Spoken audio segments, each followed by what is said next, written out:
Paro mukuru kuva nemi pachivhitivhiti chenyu Zim HD apo patinoya tichitaura nhoroondo dzakasiyana siyana. Naizvozvo muri kuziva kuti hazvina kumira mushe. Mukuru akagarira cheya ine minzwa, mukuru akagarira cheya yemagetsi kuti asimuke ipapo panoita champupuri. Naizvozvo mhuri yeZimbabwe tinoya totaura toti mukuru panyaya dzese dziri kuitika munyika yeZimbabwe, pacorruption yese iri kuitika, pakuluta kwese kuri kuitika, mukuru ari kunzi ndiye ari pasenda, ndiye akabata tambo dzacho sekunge mukangaude sespider, ndiye ari pasenda. Naizvozvo mhuri yeZimbabwe munoziva nyaya yaWicknell Chivhaya, munoziva nyaya yaMike. Naizvozvo mhuri yeZimbabwe vamwe vane mufungiro wekuti Mike Chimombe naMoses Mpofu havagare mujeri.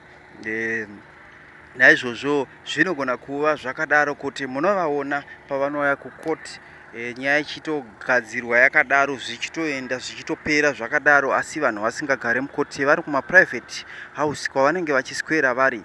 Mhuri yeZimbabwe nyaya ikuru ndeyekuti vamunangagwa pavakagara hapasi safe, pari kurwadza, kuti vabve ipapo ma1 anotanga. Naizvozvo mhuri yeZimbabwe zvekunzi 2030 hapana kwazviri kusvika, tinenge tava neumwe mutungamiri mutsva. Thank you for watching this video. Until next time.